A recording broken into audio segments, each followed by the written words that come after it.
Good afternoon. Oh, bigger group than usual. More the merrier. Thank you very much for being here. We'll give you some updated information, then we'll go from there. On this format of the presentation, I brought one of my own personal bias to the way we do this. For people who haven't noticed, I have an annoying personal habit that my children remind me of often, my staff too. They reminded me this morning. Interpretation of the facts. So I like to start with just the facts. Just give me the facts. And that's what we do in this presentation. Here are the facts. No opinion, no filter. And then I'll give you an opinion, but I'll tell you what's my opinion versus the facts. So just the facts. It is an annoying personal habit because people want to tell you their opinion. I think this. I know, but tell me the facts first. Then we'll do your opinion. Total hospitalizations. Click down. Still in the 18,000, but a click down. Good news.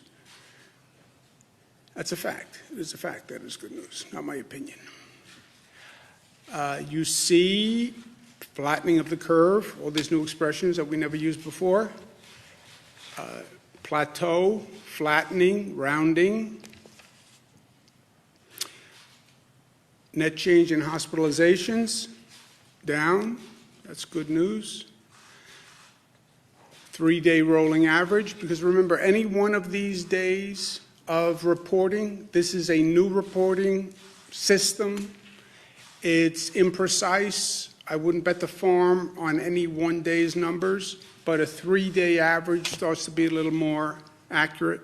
ICU admissions is down. That's good news. Intubations are down. That's very good news, just on a real-life level. When a person is intubated, they're on a ventilator, 80% of the people will never come off the ventilator or thereabouts. So that's good news. Little reality check.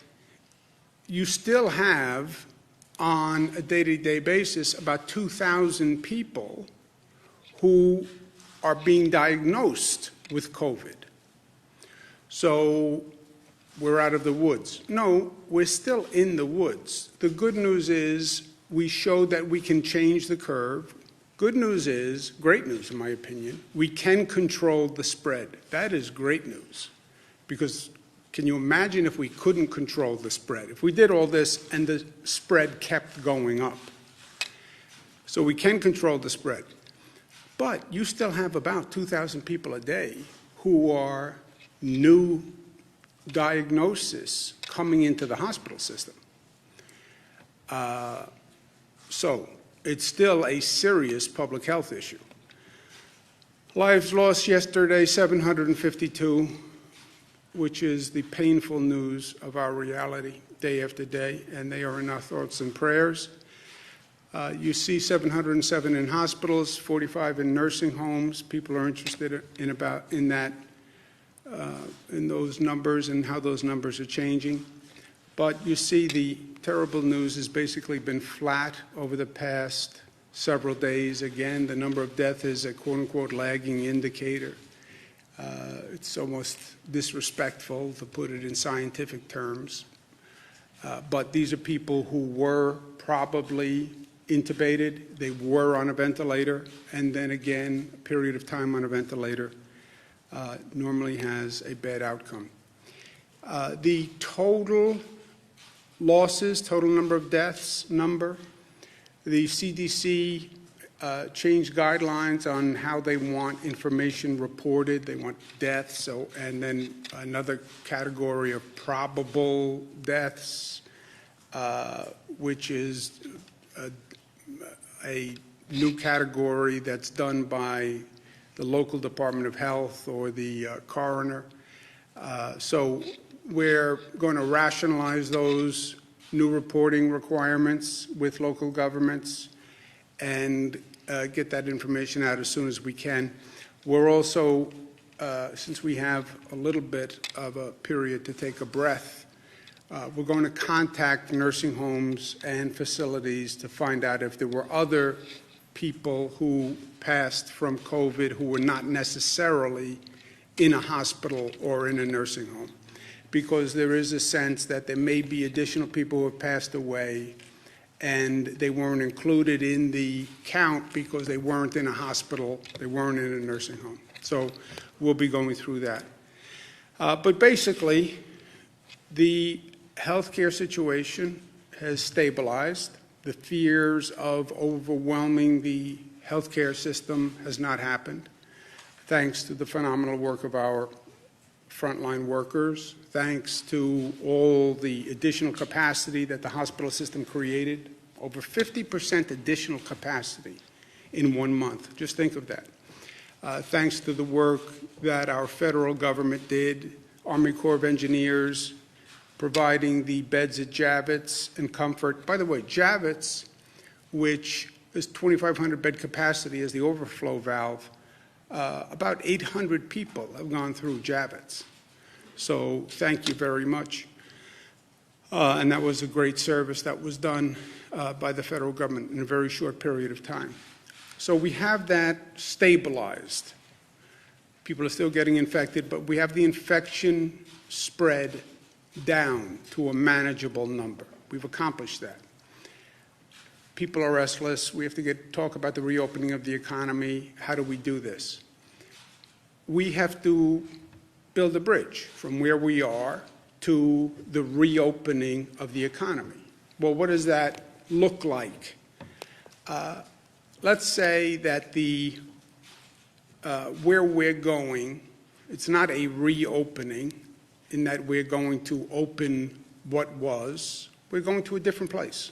And we should go to a different place. And we should go to a better place. If we don't learn the lessons from this situation, then all of this will have been in vain. We learned a lot if we're willing to open our eyes and open our ears.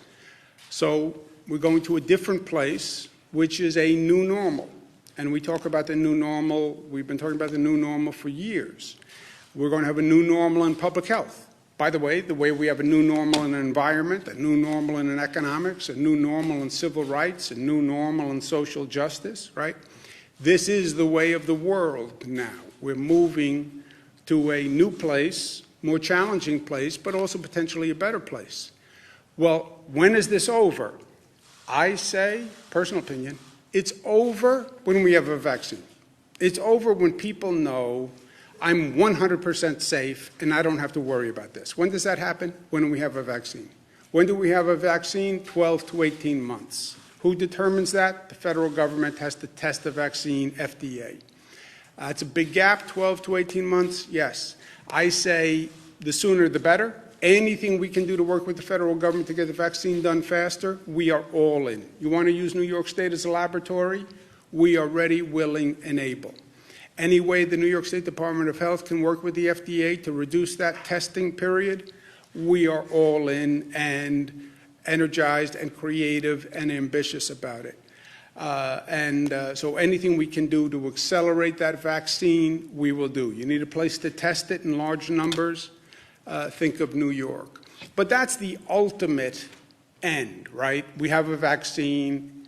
Now we don't have to worry about this. By the way, we'll probably have to worry about the next public health risk at that time. So don't forget everything we learned. Besides the vaccine, there's a possibility that they develop a medical treatment. So we can't prevent you from getting the virus, but we have a new medical treatment. And if you get the virus, don't worry, it's no big deal. You go and you get this medical treatment. That's another way of having a natural end, right? And that's what convalescent plasma is all about, and the antibody testing to find people who had the antibody and then injecting the antibody into a person as a treatment method. Maybe the hydroxychloroquine works. Now, this has been a very politicized topic. I have done my best to stay 100 miles away from politics in all of this. Everybody wants to see hydroxychloroquine work. Everybody.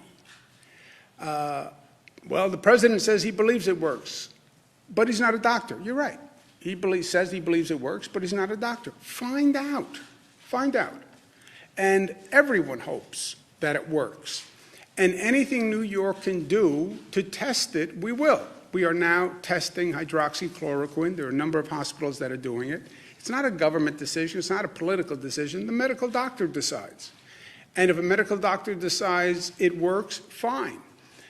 We have an executive order that limits the prescription of hydroxychloroquine only because we don't have enough. And there was such a demand on it that people who needed it and were using it can't get it. So if the federal government sends us more, we will dispense more. It's a pure supply side issue.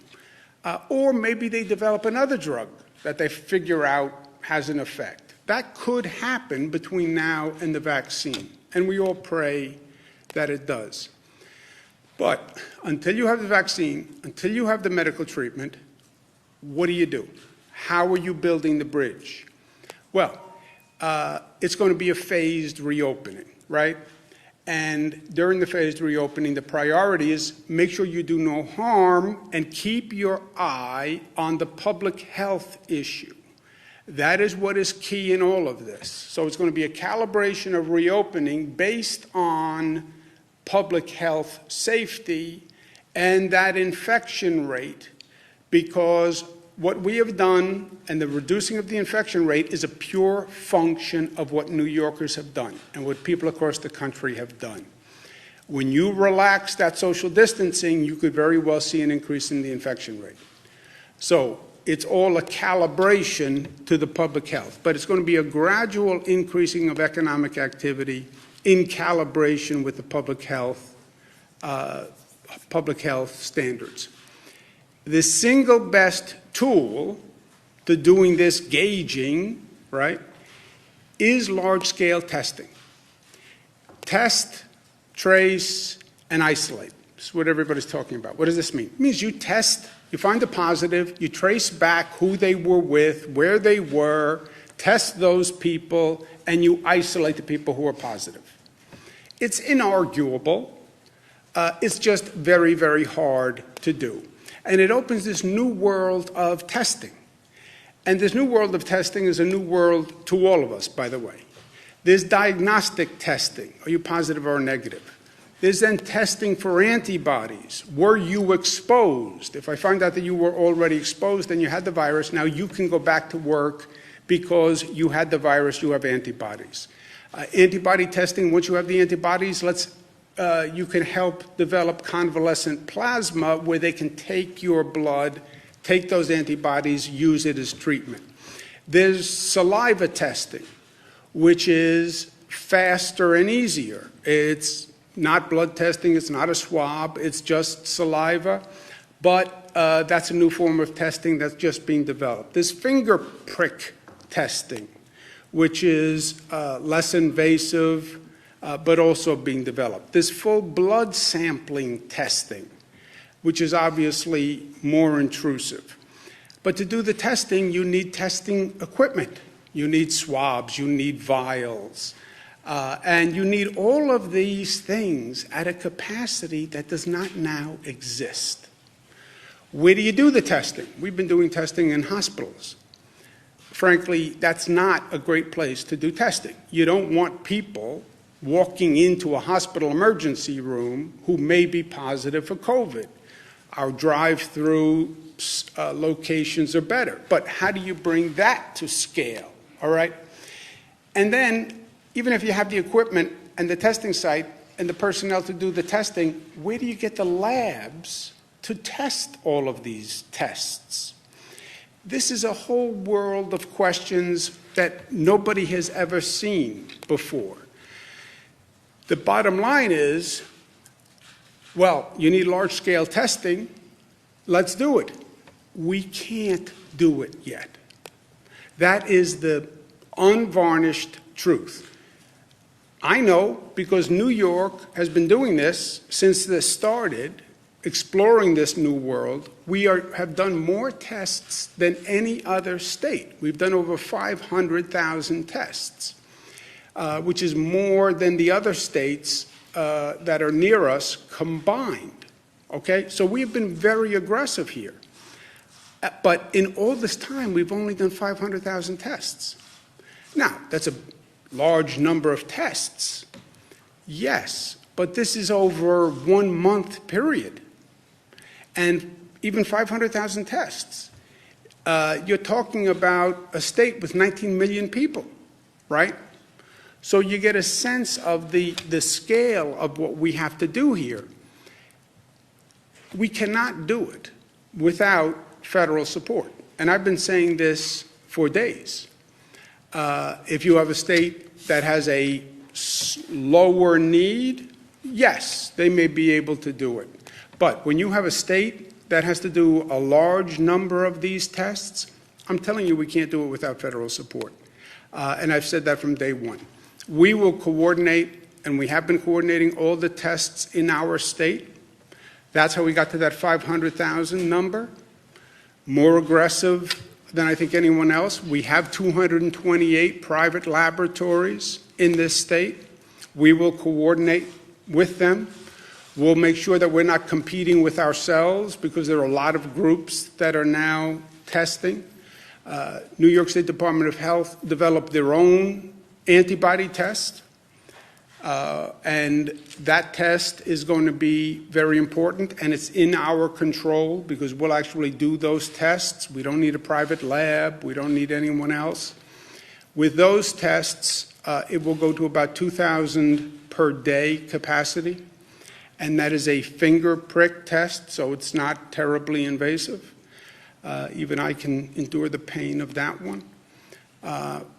We've asked the FDA to approve a state test that could get us to 100,000 people per day. To give you an idea, that's then 500,000 a week if you don't work the weekends. And I don't know if you do, and I don't want to raise something I don't know about. But 500,000 a week, we've only done 500,000 to date, right? So you get a sense of how powerful that would be if the FDA approves that. We're going to prioritize the antibody testing for first responders and essential workers. And this is important. We've all been saying thank you to the healthcare workers, and that's nice. But I've been talking to George Gresham through this. He's the head of 1199, which represents many healthcare workers. His point has always been the gratitude is appreciated. But we need support. The healthcare workers need support. They need the PPE equipment, and they need the tests to make sure they're not getting infected, or if they are infected, what is their status? And he's been exactly right. More than thank you, actions more than words, right? Nurses, the same thing, NISNA. They've been doing phenomenal work. They need support. They need the equipment. They need time off. They need to recuperate. And the first responders, the NYPD. Pat Lynch, who represents the NYPD, has said to me from day one, my guys need support, guys being gender neutral.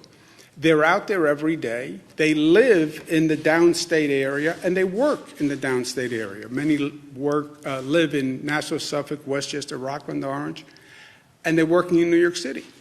They need not only PPE equipment, et cetera, they need testing. They need to know if they've been infected for themselves, and also they could wind up being spreaders if we don't know. Pat Lynch and the NYPD have been extraordinary here. Okay, make them a priority for the testing that we can do and we can control, and that's the antibody testing, and we will. So the more testing, the more open the economy. But there's not enough national capacity to do this. I've been speaking to governors across the country. Every governor is now in the same situation. I was speaking with Governor Pritzker of Illinois. He has some companies that do this testing in his state, but everyone is in the same position. And we have to be clear on this who does what between the federal government and the state government. The states cannot develop national testing. There's no simple answer to it. It's basically controlled by private sector companies who have been doing it at a reduced volume because that was the world. You didn't need such a high level of tests. So the private sector companies only developed to the capacity that the market demanded. This is an entirely new market. And then when you talk to the private sector companies, which I have, they'll say, I can't increase my volume. I can't get enough swabs. I can't get enough vials. I don't have enough machinery to manufacture it or test it. They need chemical agents that are part of the test. Many of these chemical agents aren't even manufactured in the United States, so there's an international supply chain. All this to say, it is very hard to bring this to scale quickly, and we need the federal government to be part of this. Testing capacity, to me, is like what ventilators were over the past month. All of a sudden, because of this virus and the respiratory attack, we need massive numbers of ventilators. I never heard about ventilators before this. I now know more than I ever wanted to know about ventilators. But it came out of the blue. They're very hard to manufacture. There's a whole supply chain. They're a sophisticated piece of equipment, and it's very hard to get them manufactured quickly. No one is to blame on ventilators. No one is to blame on testing. I know we're in a political world. Well, who's to blame? Who's to blame? Sometimes there's nobody to blame, you know. On this testing situation, there's nobody to blame. Just how do we now do it? How do you now scale this up and scale it up quickly? Because we want to phase the reopening as fast as we can between now and a medical treatment and a vaccine, right? That's what we're doing. I do know this. Let's learn the lesson of ventilators. The answer on testing is not what happened on ventilators, which is 50 states competing against each other to buy testing capacity from these private sector companies, and the federal government, which is also buying testing capacity, competing against the 50 states. That is not learning the lesson of what we did before. So, partnership with the federal government, 100%. But we need that partnership to do this. Once you test, then you have to trace the contacts. So we test Bernadette. Bernadette turns up positive. Okay. Who were you with over the past week? What family members were you with? Who do you sit next to in the office? You now have a list of 30 people. If it's Bernadette, even more, because she's highly social, has a lot of friends. Now, somebody's got to run down that list of 30 people from one positive. It's a detective, investigator in the public health space. That is a massive undertaking. It's intelligent, but it's massive. And that is an army of tracers. So testing, have to get that up to scale, and then tracing. Yes, but that's a massive undertaking that we now don't do.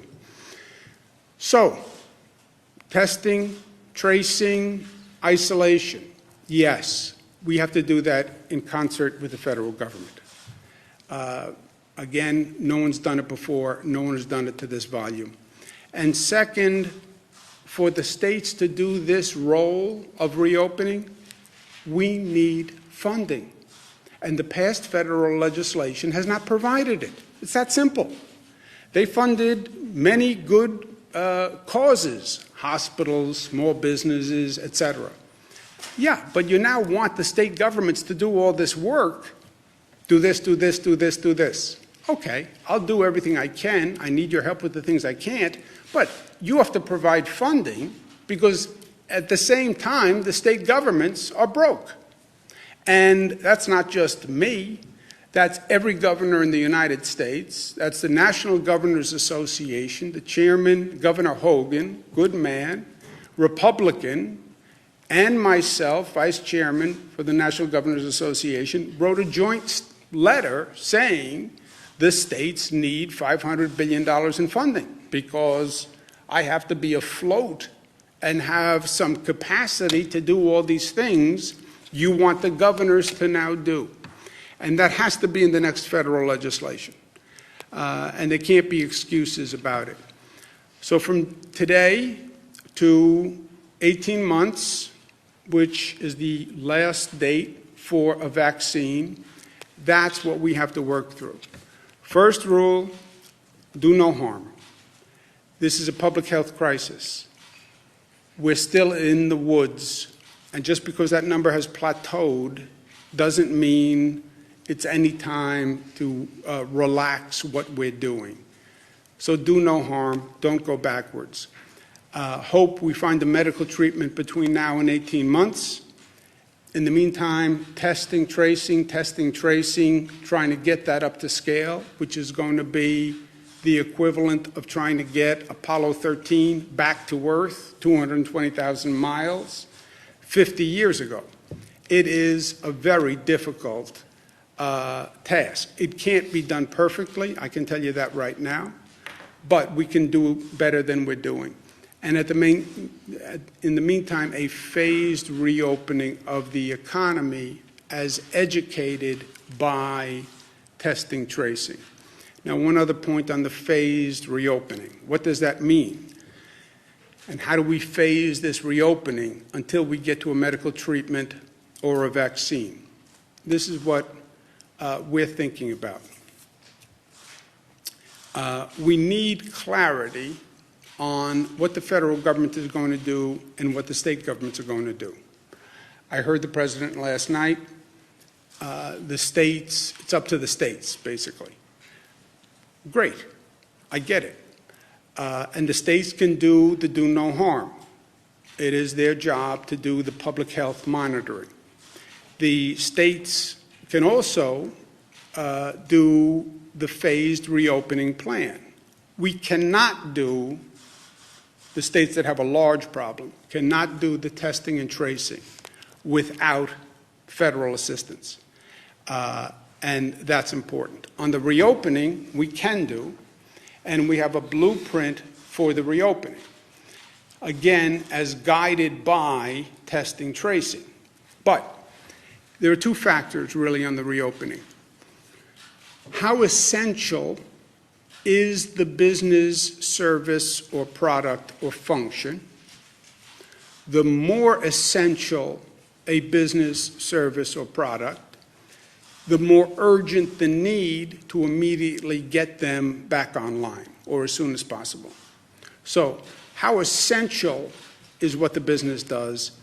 And then second, what is the risk of infection spread of that business? Some businesses can say, I can open tomorrow. In my business, I'll have all sorts of precautions. People will not be less than 6 feet apart, period. There will be no congregation of people. I won't do conferences. I won't do joint meetings. It's not the way my business operates. I can bring everybody back, put them at separate desks. They'll never be near each other. I have a very low risk of infection spread. Businesses can start to redesign their workplace to think that way. All right, so your business poses a low risk of infection spread. That's the second factor. And the first factor is how essential is your business. So that is almost a business by business evaluation that has to go on. And then once you determine the essential nature of the business, because right now we have all quote-unquote essential workers who are working, right? This would be, well, what's the next tranche of essential workers? And how high or low is the possibility of infection spread if that business becomes operational? And then you basically have a matrix where the lower risk of infection spread and the higher nature of essential services are the businesses that you would start prioritizing, right? So that's how we will inform our economic reopening as we're being guided by the testing, tracing, and as we're making sure we're not jeopardizing the success we've made in handling the public health issue. That's the whole outline, the whole vision from here to 18 months, building that bridge to the new normal for the economy until we get to a conclusion. In the meantime, for today, stop the spread. I'm going to show you a chart in the next couple of days. We've been tracking the infection rate, which is what? Which is one person. How many people does one person infect?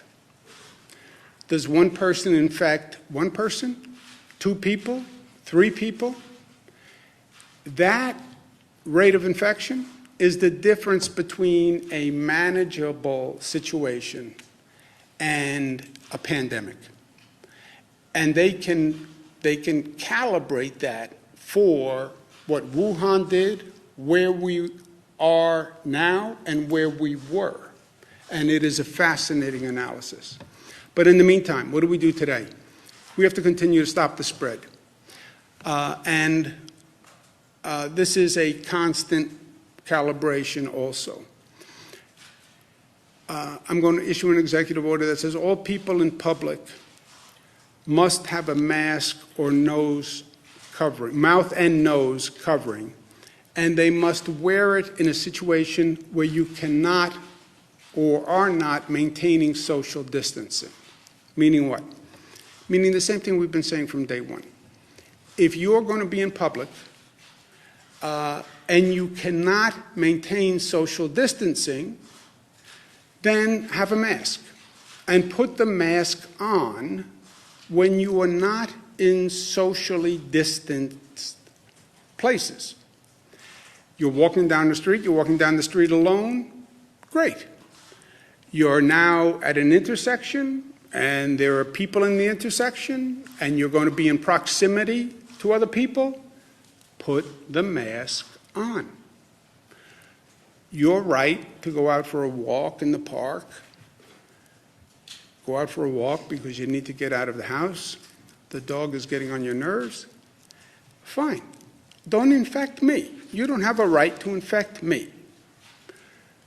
If you are going to be in a situation in public where you may come into contact with other people in a situation that is not socially distanced, you must have a mask or a cloth covering nose and mouth.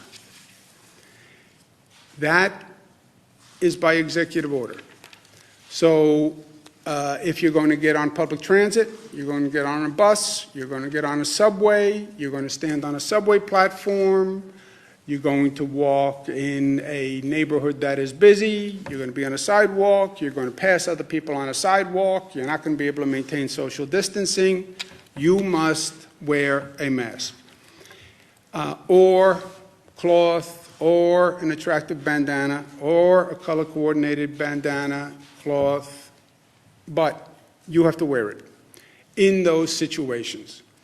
We'll give people 3-day notice to allow compliance, just on the off chance that somebody doesn't have a cloth covering or a mask, and we'll go from there. On the ventilators, we've stabilized our healthcare situation. New York had one of the earlier curves. There are other places in this country are now seeing increases in the death rate, and they're seeing stress on their healthcare system. I will never forget the generosity that people across this country showed to our state. And I said at that time, New Yorkers are generous and they are grateful and gracious, and when you need help, we will be there for you. And we will be. State of Michigan is going through an issue right now. State of Maryland is going through an issue. We're stabilized. We're going to send 100 ventilators to Michigan and 50 to the state of Maryland. Last point, personal opinion, build the bridge. We built a bridge. And I learned a lot by building that bridge. And it's a lesson that has informed me, and a lesson that I think should inform people who are hearing about us needing to build this bridge. There was a bridge across the Hudson River called the Tappan Zee Bridge. It was in very bad shape, had been in very bad shape for 20 years. For 20 years, everybody talked about we're going to replace the Tappan Zee Bridge. Nobody did. Tappan Zee Bridge was in such bad shape that there were actual holes in the roadway that they would put these large metal plates over. And when you were driving across the Tappan Zee, you go over one of these metal plates, and the plate would bounce a little bit. And you could actually see glimmers of light that would come through the hole and the metal plate. Traumatized 2 generations of drivers, me included. And government kept saying, yeah, we have to replace this bridge, we have to replace the bridge. Never did. I become governor, I say, we have to replace the bridge. A whole raft of bureaucrats say to me, I mean that in a nice way, you know what, it's too risky a venture. It goes across the Hudson River. The Hudson River is an environmentally sensitive place. You try to build a bridge in the Hudson River, you have to put down piles, you have to do all that construction. It's going to annoy environmental concerns. It's going to be very expensive. It's a very high-risk, difficult project. And they cautioned me not to do it. And by the way, for 20 years, nobody had done it. I said, yeah, but then you don't build the bridge. I understand the risk. I understand you could get blamed. I understand something could happen. I understand whatever you do in life, people are going to have 57 different opinions, and it's never going to be perfect. And yes, they can always write stories. This one criticized this one criticized this, and we love negative in society for some reason. But then you don't get anything done. Long story short, we built the bridge on time, on budget. It's beautiful. We did go through all the heartburn of going through a construction project in the public domain. Yes, many people criticized. We picked blue, they wanted green. We did this, they wanted that. That's the nature of people. But we did it. We did it. And it is a beautiful symbol for me. And for anyone who sees it, don't tell me that we can't do it. Don't tell me we can't do it. Because I know that we can do it. Because we did do it. And we did it very well. Have we dealt with a situation like this? No. Can we build a bridge that takes us from today to 18 months? Yes. Yes. Because we are bridge builders. That's what we do. We build bridges. Sometimes literally, sometimes symbolically, sometimes metaphorically. But we build bridges. The bridges can be a bridge, can be an airport, it can be a new civil rights legislation, it can be new labor rights legislation, new minimum wage legislation, but we build bridges. That's what we do in New York, and we're going to do this. Questions? Governor, on the mask issue, now, so this will be any public space where there is congestion? We're talking busy streets, stores? We're just trying to get clarity on what this means. Any situation in public where you cannot maintain social distancing. 6 feet? Is that what we're talking here? 6 feet. If you can't maintain that social distancing because you're going to a congested area, or it's a situation where you can't maintain social distancing. You cannot maintain social distancing on public transit. You can't. You can on a street that is unoccupied, but if you're going out for a walk and you may come to a place where you can't maintain social distancing, you have to have a mask. Will there be penalties? Criminal prosecutions? There's a possibility for a civil violation. You could get a penalty. You know, you jaywalk, theoretically, you get a penalty. Local governments would enforce it. I don't want to go to a penalty yet. I don't think we haven't seen flagrant non-compliance. So there won't be a penalty, but it is an executive order. I'm directing if people don't follow it, we could do a civil penalty. You're not going to go to jail for not wearing your mask, but if we get there. But for now, no, there's no civil penalty. But local government should start to enforce it, and they should come up and say, you know, Jesse, you're supposed to be wearing a mask. And by the way, people will enforce it. They'll say to you, if they're standing next to you on a street corner, where's your mask, buddy? In a nice New York kind of way. Is it in the public interest for, in the public health for New York to release the number of COVID cases and fatalities at individual nursing homes? Two interests? Is it in the public interest? I know. Two interests. One interest is release as much data as possible. We will release as much data as possible on people who have died in nursing homes. Second interest is respect and legal rights to privacy. You pass away in a nursing home, or your parent passes away in a nursing home, God forbid. Should your parent's picture really be on the front page of the newspaper the next day because they passed away from COVID? Did that mean their privacy should be violated? And I should release their name so that they could be on the news that night? You know, so that's the balance. I've said to them, err on the side of more disclosure, and that's what they've been doing, and that's what they're going to continue to do. But don't discount a person's right to privacy about the death of a loved one and your right to publicize that death because you want to. So it's a balance. Just remember that. I was talking about names, like Okay. names, and I think we were talking about just counts. I got it. Governor, No, people are. Maybe you're not, but people are. so on this executive order, Mayor de Blasio, what kind of coordination do you have with the city? Because Mayor de Blasio said today, if you go into a grocery store, you have to wear a mask. That's his new order. But did you talk to him at all? And also, going back to my question yesterday with those homegrown tests, you're talking about you need federal assistance in order to up capacity and capability. But if the city's already trying to do that as well, how much are you working with those city partners? Yeah, Melissa can talk about the overall coordination. We have 400 local government officials in this state. This is a statewide order. I have 700 school districts. I have 50-something county executives. We coordinate as much as we can with everybody. Local governments should and must be doing what they think is necessary.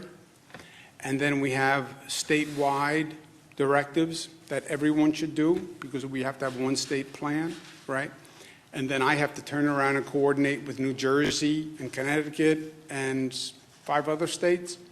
So we have to have one state plan. And then I try to coordinate down, then I try to coordinate up with the federal government, you know, all this coordination. So you do the best you can, but when you have a statewide situation, which is what this is, you have to have rules that are statewide, and we try to coordinate with everyone. They can have their own rules, they just can't conflict with a statewide rule. That's the balance, that's the law. So they can do anything they want, just they can't conflict. There will be times when they take a local action, which happens usually also. They take a local action, the state then takes an action, the state action overrides the local action, whether it was plastic bags or whatever, you know. A lot of times we get into situations where you have a lot of local laws, different local laws, and then the state takes an action which overrides the local laws. That's not just in this situation. This is just a more condensed version of it. So I don't know all the local laws that are out there on masks, to tell you the truth. And as long as they don't conflict, great. But if there's a conflict, the state law governs. So Bernadette, I could just to follow up on that. So the details here are obviously important. What the mayor announced yesterday was that he's going to be moving to the new testing system, that they're going to be acquiring testing systems. What he's talking about is the swabs and the vials that they go in.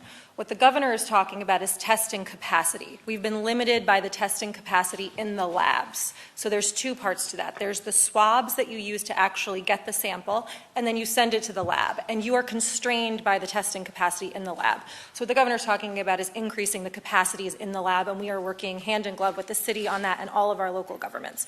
On the masks, yes, I've been speaking to the city. We're fully supportive of what they said this morning in grocery stores, and we discussed it, and this was the next logical step, was to build on top of that.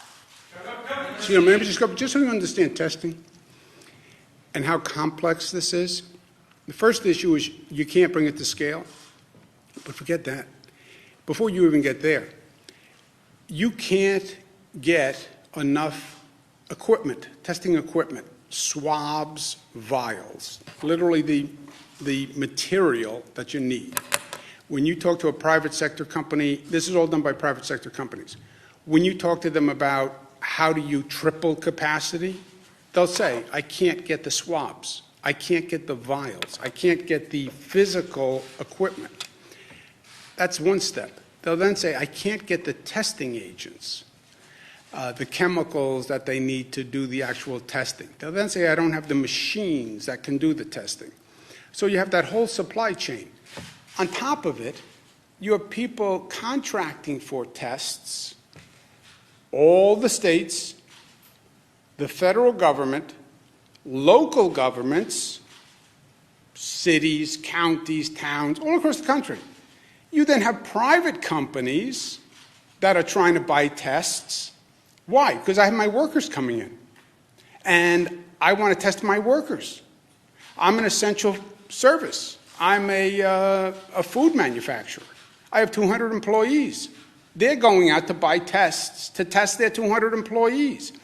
All of this volume is descending on these private sector testing companies that never anticipated this tremendous volume.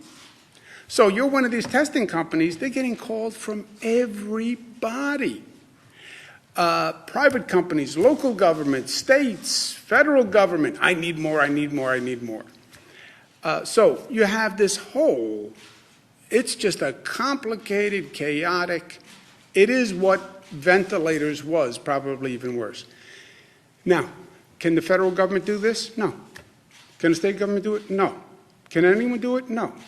But we have to do the best we can to try to figure out how do you get the supply chain up, where do the chemicals come from, what countries do they come from, and that has to happen with the federal government. The state has shut down at least one state park in Rockland County at the request of local officials there. Why was that done, and do you anticipate closing down more state parks across the state? I don't know why the park was closed down. Does anybody know? Yeah.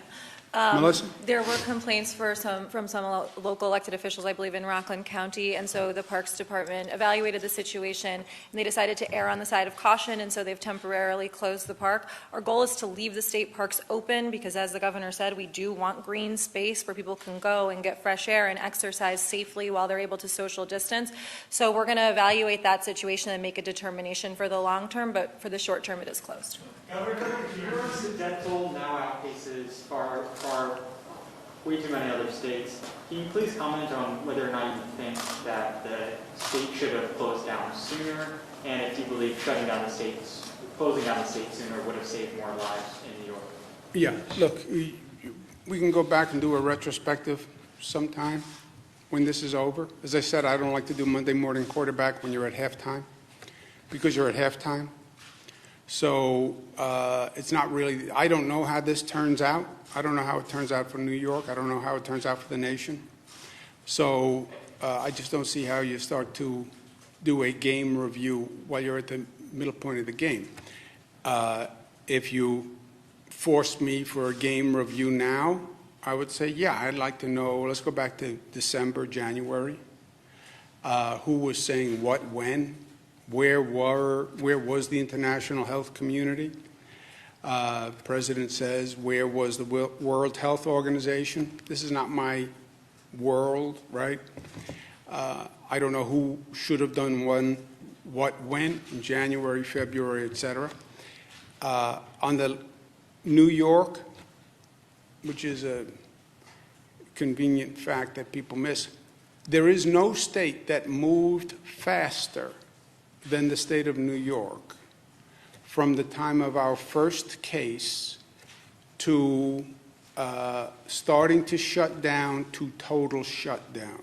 That all happened in like 19 days in the state of New York. We didn't have a case early on.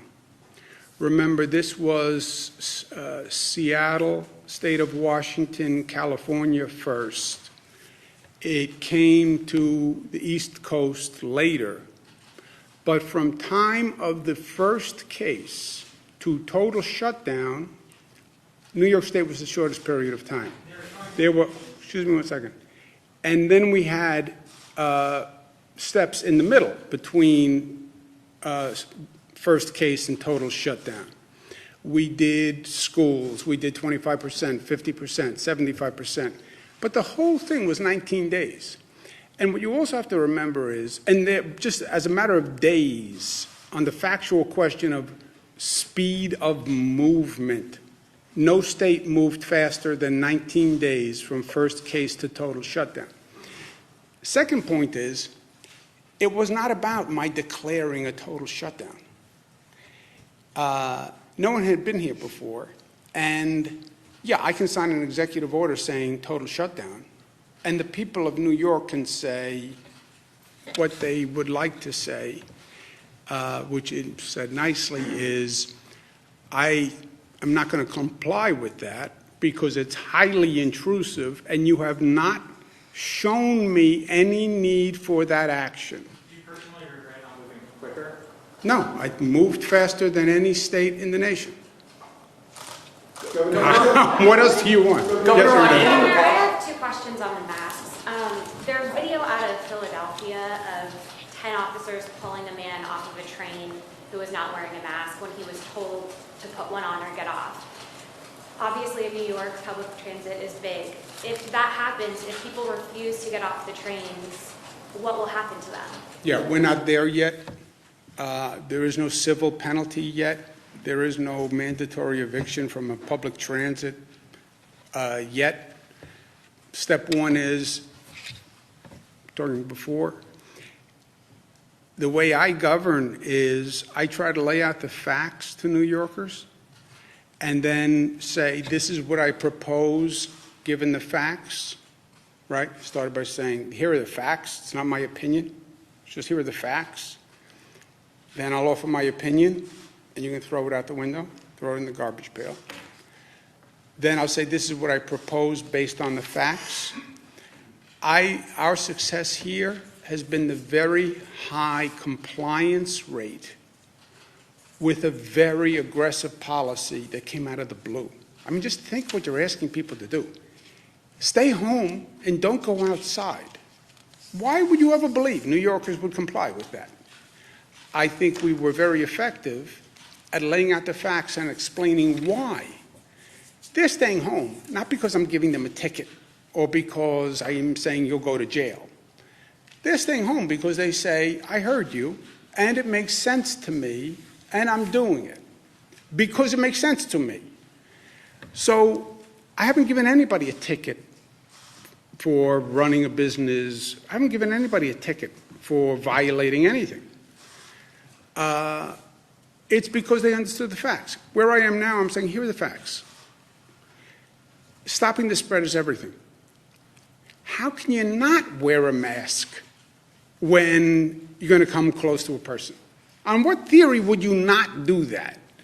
Now, if they don't accept that and there's widespread noncompliance, could we go to civil penalty, or could I say you can't be on the trains or buses unless you wear a mask? You could get there. I assume that's what Philadelphia did if they said they're taking a person off a train.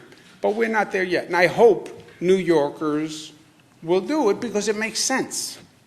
Last question. Last part, but also I think people are, is this going to put people in a situation where they're scared not to wear a mask? They want to go on a run or a walk and they don't think they'll see anyone. And they're worried about getting shamed for not wearing the mask. People, even in this news conference, viewers are writing, why isn't everyone in this room wearing a mask? Yeah, I want to know why. you're not wearing a mask. Governor, regarding the paid freeze. I know why. So you wear a mask, you keep it below your chin, and then when you are running and you come close to a person, you either run across the street or you put the mask up over your mouth and nose. So, look, it's not the biggest inconvenience in the world, right? It doesn't have to be a surgical mask. It could be a cloth mask. Have it with you, and if you're walk in the woods and you don't see anyone, great. If you're in the walk in the woods and here comes John Campbell, and because that's what he does a lot is walk in the woods, and you happen to run into him, then you have to put up your mask because here comes John Campbell. It's not that when you think about, look, you get everybody's working so hard to spread the disease. The harm done if someone gets the disease, the number of people impacted, the healthcare workers, wear the mask. What's the big deal? It can be a mask, it can be a cloth, it can be a bandana, you can make it colorful, you can have a design, make it advertising. What's the big deal, right? Risk reward is life. The pay freeze for that hits about 80,000 union workers. I think there's 500 to 600 docks workers who have now been infected. That's the prison system, that's parole. Some of them are nurses in state hospitals. So you have now a group of state senators led by Tom O'Mara is asking that you unfreeze that 2% so they can see that tiny amount in their paychecks. Would that break the bank? Yeah, Joe, it would break the bank. You know how you know? The bank is broken. That's how you know. And the state is broke. And there's a lot of good things I would like to do for a lot of good people that we cannot do until we have some financial stability. And if they want to help, tell them, call Washington and tell Washington that you neglected the state's financial needs in the legislation you passed was wholly disrespectful of the reality of the situation.